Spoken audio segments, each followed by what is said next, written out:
These days, it is easy to get good fuel efficiency from an SUV. The Kia Sportage Hybrid is refreshed for 2026. It's one of several compact SUVs available with a gas-electric powertrain. Flexible, high MPGs, a lot of interior refinement, and new technology for 2026, along with exterior updates. Let's go check it out. The Sportage Hybrid is part of a trio of models: gas, gas-electric, and plug-in hybrid. There's been 5 generations of Sportage since the 1995 model year. This one was brand new for 2023. Now, while most Sportage models are built right here in America, the hybrids are all coming from South Korea. And even though there's tariffs and higher prices, Kia has walked the line. They've kept prices, especially increases, at a minimum. The headlights are the biggest change on any of the 3 Sportage models. You're looking at big amber bracket LEDs. If you remember what it was before, they had this boomerang effect and they were white and they angled closer into the grille and then outward. Kia is always changing the designs just because they can. That's what I always say. I like it. I think it's really cool. It's nice and refined, especially in this paint. This is called Heritage Blue. And in the SX Prestige trim, you're getting these 19-inch gloss black, really blocky looking wheels. They're almost 4-spoke. Really interesting how they play with geometry here. I don't ordinarily see that on a wheel, but Kia, again, taking some interesting risks, and they're always updating their design to whatever suits them at the moment. But I like what they're doing with the Sportage, and on this model for 2026, you're gonna notice some new LED treatments on the taillights, but otherwise, if you're choosing hybrid, plug-in hybrid, or just the regular gas Sportage, it's all the same. And that's to say, it looks good. Cargo space is generous for a compact. There's 39.5 cubic feet behind that second row. Remember, there's no third row. That's the Sorrento's job if you want that. And when everything is folded, just under 74. And choosing the hybrid does reduce cargo capacity by just a few tenths, but that's it. Kia's new design language puts screens in a curved fashion, and it also upgrades the seats. Now, you're not getting real leather here in the top SX Prestige, but the combination of that synthetic leather and suede makes for a pretty nice and convincing combo. I think the Sportage is best perceived when you have this contrasting color combo like you see here on the SX Prestige. Any trim that you choose, though, is going to have this new curved display, this new flattened steering wheel with new buttons and drive modes right where your thumbs are. I also like the fact that there's a lot of ambient lighting in here, a lot of analog controls, even though some of those analog controls, this lower touchscreen here, for example, for the climate controls, aren't as easy to use as they should be. But overall, I do like this interior. The Sportage has one of the roomiest back seats in the class, and on this SX Prestige, you get heated outboard seats. And also in every single Sportage, rear side airbags. That's a great safety feature, and it's not found in every car. The Sportage Hybrid is unique among hybrids because it's not using a continuously variable transmission. It's a 6-speed automatic, and the engine has a turbocharger. Normally, both of those things are equipment you would find in the luxury sector, not in the non-premium sector. As a result, I would say there are some trade-offs to some smoothness and also to fuel efficiency on the highway. Because with only 6 gears, this engine is turning still around 2,500 RPM when you're going around 65 to 70 miles an hour. A few extra gears would actually help, and it's not always as responsive as you might expect. I think BMW has done a much better job in this regard with this setup. I say all that just to illustrate how differently the Sportage Hybrid drives versus a CR-V hybrid or the new RAV4, which is all hybrid. So it's gonna feel a little differently to you if you test drive one of these. But once you get used to it, I mean, the response is pretty good. There is a sport mode and it'll keep the engine on longer. But overall, you're not really gonna notice that. And on the highway, you'll notice that the engine will completely cut out, which is nice, and then it does engage very quickly. And when you really need all the power, there is significantly more of it than a regular Sportage. You're talking 232 horsepower and just over 270 pound-feet of torque combined with the gas motor. Still a 4-cylinder engine, but it's 1.6 liters, much smaller than the regular Sportage has in just gas-only trim. If you're going for the plug-in hybrid, you get even more torque because the electric motor and the battery are bigger. On this car, you're looking at 1.5 kilowatt hours of battery, so decent size for a gas-electric hybrid, and a 48 kilowatt motor, and that's sandwiched between the engine and the transmission. That's why they can use a regular 6-speed versus, say, a CVT and the way Honda does theirs. Look at my review of the CR-V and also the Civic Hybrid. You can see exactly what those differences really are. You really got to look at it as This is almost like a regular Sportage with an extra kick. And it gets a little more quiet when you're off the gas.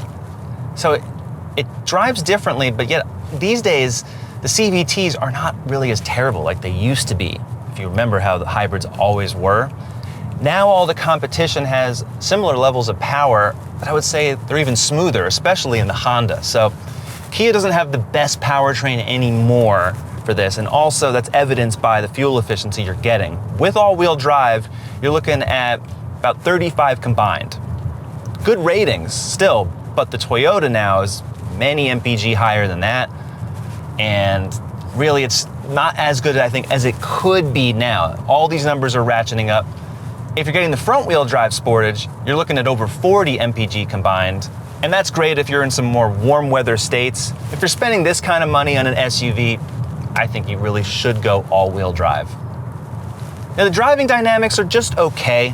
The Sportage has decent feedback from the steering, but really at higher speeds what's happening is that the suspension, I think there's too much rebound. It tends to float, and on the highway, say if you have some undulating roads, which no road is perfect, I don't care where you live, you're always gonna have some imperfections, you're gonna have ruts in the road, expansion joints. This Sportage Hybrid can be unsettled at times, and it doesn't really give me the full confidence that I would have in, say, a Honda or Toyota, where you're going over those surfaces and the car is just perfect.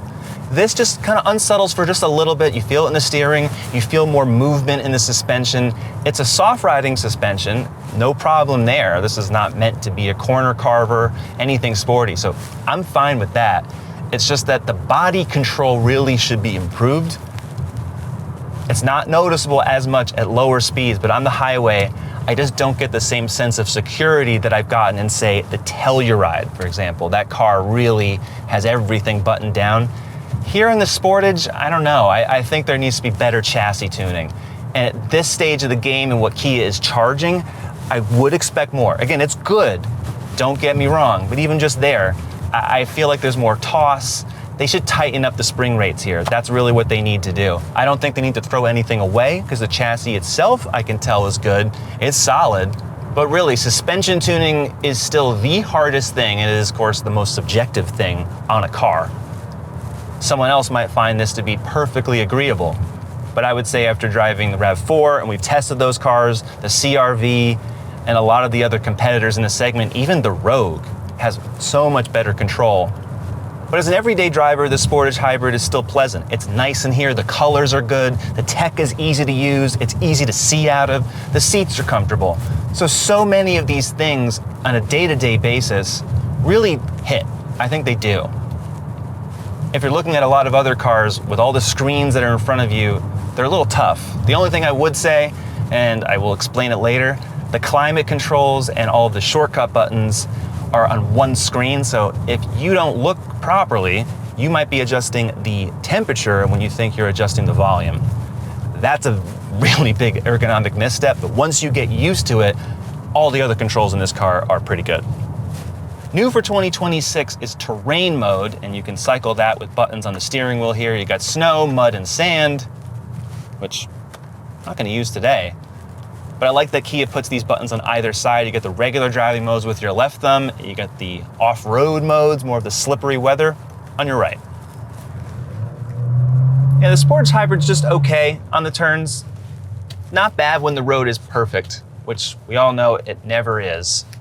But there it's good. And the grip from the tires is good too. They're lower rolling resistance, but not terrible in any way. And the braking is also great. I should also mention there's multiple levels of brake regeneration that you can use with these paddles. And the fact that you can adjust it, a lot of hybrids don't let you do that, that's a big plus. Every Sportage for 2026 has this curved display. It's actually two 12.3-inch screens. Really good. You get wireless phone projection, of course, for Google and Apple. Really easy to use, especially while you're parked. You can adjust all of these settings. Something unique, which you won't find in other cars that I've seen before, is a baby mode for the powertrain. It might be even slower than Eco, but that's a custom drive mode that you can save on here, or you can just throw it into sport mode. I bet baby would like that even better. Now, if you're looking here, also, there's digital keys. That's available. That's a newer feature.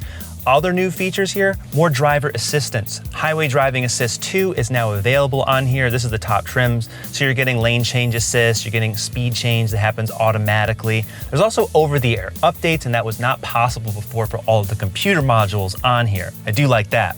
Now down below here, this is where things get a little dicey. This might seem pretty good because this is a nice responsive touchscreen. It's flexible, you can see it there, right? Everything is here, but guess what? It's also these shortcut buttons. So that's also good in theory, but then these knobs change. So this is the volume, but if you didn't know that, you'd be adjusting the climate control, and now you might be baking and you're like, hey, why isn't the stereo going on? This has to be adjusted this way, and I definitely don't like that. There's nothing good about that. New drivers have complained to me about it. Existing Kia customers have too, to be honest. So Kia needs to rethink this. There's still extra space here for more controls, so I don't think everything has to be in here. That's a major usability issue, but I do like the fact that this touchscreen is simple to use and there's still plenty of physical controls. I think Kia just needs to readjust where everything is. The digital instrument panel is really easy to use, and new for 2026 is a terrain mode, which you adjust with the right thumb over here. You got snow, mud, and sand. That was not available before on the Sportage. It is now, and if you want to switch back over to drive modes, left thumb. Makes it very simple. And also just going through the different menus here, Kia does not clutter it. It really doesn't at all. There's some basic info on hybrid information for here and tire pressure, all that good stuff. Now I do wish that there were full screen maps, but what it does have, blind spot cameras on either side. This is such a great feature, and still a lot of cars don't have this. Kia, Hyundai, and Genesis, they were still the first to do it. The 2026 Kia Sportage Hybrid starts at around $31,000. There are 5 trims, and 2 of those are new for 2026, the S and the X line. Of course, remember, there's the plug-in hybrid. The one I tested, the SX Prestige Hybrid with floor mats and destination, around $42,000. The competition includes hybrid trims of the Hyundai Tucson, Honda CR-V, and Toyota RAV4. For a modest premium over the regular gas Sportage, the Sportage Hybrid is offering some compelling reasons to go hybrid. The efficiency is so much better, and the performance is still largely the same with more power. I still think, though, that Kia can improve the ride and handling. It's not up to the segment's leaders. It's about mid-pack, and I also think the efficiency needs to be higher when Toyota especially and Honda are doing bigger numbers with all-wheel drive. But as a total package with the warranty, with all the technology, and all the finishes inside and on the exterior, I think you're getting a lot with any Sportage. Which one would you choose? And would you choose any other compact SUV? Well, go to CarGurus.com, we've got all the listings, and subscribe to our YouTube channel where we've got all the reviews. See you next time.